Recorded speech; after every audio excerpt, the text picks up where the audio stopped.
How's it, fellow adventurers? It's Banyan here. Last night we had a cozy sleep here at the Boots Court Motel in Carthage, Missouri. Our new friend Kari, who checked us in last night, highly suggested that we check out the town of Red Oak too. And so we're gonna go head over there right now and see what kind of adventure we can get ourselves into. So come along. Okay, we just arrived and it's about 8:30 in the morning and the town opened at 7. But there is no one else here besides us and the cicadas. This really is just so awesome exploring this. I mean, there is a whole town back here. And to think that none of this was here before until one man saved it all and brought it here really shows you how amazing the imagination is and what can come from it. So this sign here talks about how it was in 1987 that Lowell Davis started collecting different pieces from old ghost towns and other historic sites to create his own town. He's known as the Norman Rockwell of rural art, and this town is also full of his own unique creations. But he was not just taking pieces from any old ghost town. Once he discovered that his childhood hometown of Red Oak, Missouri had for the most part faded into the past, he decided to do something unbelievable. Building by building, he moved the town to its current location and restored it, creating Red Oak 2. As I'm walking deeper and deeper into the town, the cicadas are just getting louder and louder. 1,026 miles from the Jackrabbit. And so even though we're all the way out here, I am still keeping kind of quiet because this is a private community. And so that's something for all of you to keep in mind for when you visit early in the morning as well.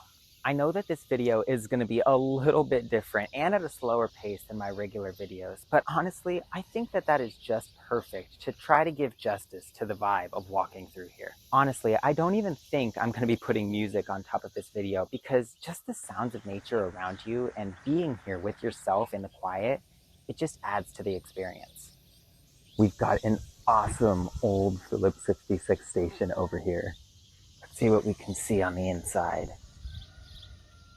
Oh, got some nice white wall tires, the oil cans up on the walls. Oh, the old cash register, awesome old stove, and oh, look at that lubrication guide on the wall. I've seen old gas stations like this all up and down Route 66, but there's just something different about this one, knowing that it was transported here, all because of Davis's love for his town. He must have really been proud of his past and proud of living in Red Oak to bring it here to keep its story alive and bring it back to life in a way. Just thinking about it, it really is easier to just let things fade into the past. Once they start becoming dilapidated, it really is easier to just let them go. And so just imagining the loyalty that Davis had to bring all of this back, to keep it alive, to not let it go, it's unreal. This definitely is the kind of place that I would want to live. It is just so tranquil out here. All you can hear is the birds, and it's just so quiet and beautiful. You got the sun rising.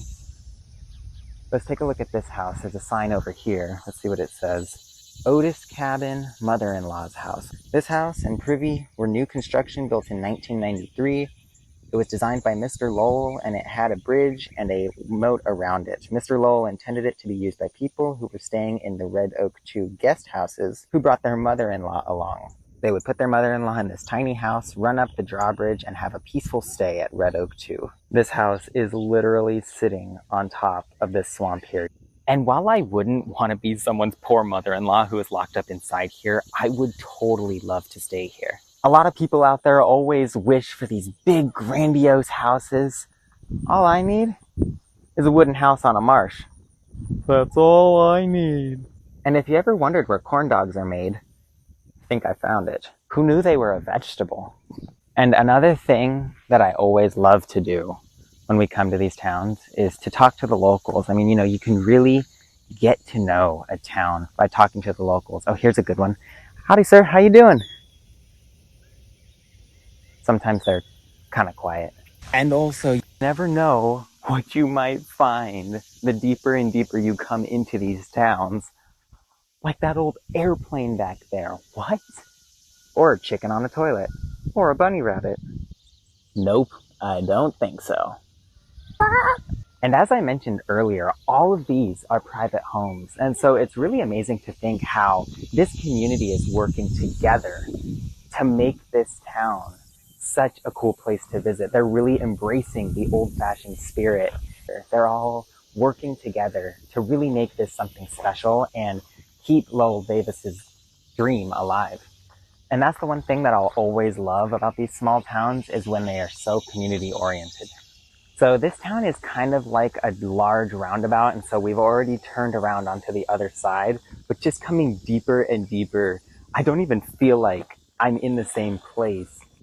Okay, now I'm over here at the marshal's office, and would you look at this old building? This feels like it is straight out of Frontierland. This is so cool. And I love the way that they got these old tree branches to serve as the posts for the awning. And they don't have to be perfect. They got all the old branches off of them. Buildings don't have to be perfect. You got rocks sticking out the sides, the wood in between the wall and the window. It's just those things that really give these buildings character, that really tell their story. Let's see if we can look inside. Oh, wow. The old jailhouse. I really feel like I have stepped back in time. You even have the keys to the jail. And is that a parrot? Okay, it looks like now we're coming up on Lowell Davis's gallery. So we're going to be able to see some of his unique art back here.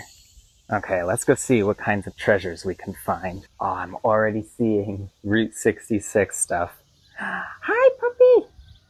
Oh my goodness. Yep, I'm happy. Okay, belly rubs are over. Back on our mission. Oh, wow. Okay, that was so awesome. We just went in and were able to see all of the art that Lowell has done besides this town. I mean, he was just so talented and put so much into all of his creativity and art. And also when we were in there, we were able to meet Lowell's extremely kind wife, Rose, and talk story with her about the town. She told me that Lowell sadly passed away 6 years ago and is currently the only buried person in the cemetery that we saw earlier. But it was really cool getting to know him a little better through her stories. She was telling me about his love for the small details, and you really can see that in this town. And one more thing that she told me that I just find absolutely astonishing is there are only 4 people currently living in this town and keeping it up. What I was talking about earlier about how the community is keeping this town alive, keeping its spirit alive. It's amazing to think that that is because of 4 people who care. And on that, I highly suggest that you give a visit to this awesome place and support it. In the shops, you can come and buy a t-shirt. This t-shirt is actually Lowell's writing of the Red Oaks logo. And so I just highly suggest that you come and support this place and to continue to keep it alive, because beyond all the work that the community puts in to keep these places alive, it's also because of the people who visit and show that they care by visiting. And I mean, who wouldn't want to visit a place that has peacocks? And I just have to go back to how Lowell Davis didn't just build this here. He moved these buildings here from another location. And right here, you can really see that with how these rocks and wood are holding this building up. This was no easy task. You know, it was suggested to me multiple times that we come here, and I knew it was going to be awesome, but I am really just blown away by this entire place. It has really topped the charts for me. Well, everyone, thanks for coming along with me on this adventure. The next time you're in Missouri, be sure that you come and visit Red Oak too. This place is unbelievable, and you are going to have so much fun visiting and exploring this place. So be sure you come check it out, and also I'll see you the next time we go somewhere different and do something new. Just thinking about it, it can be easier to just let things fade into the past over time once they start becoming dilapidated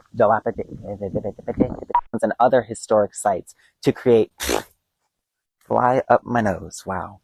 And I love the way that they got these old tree things. Yeah. It really, yeah.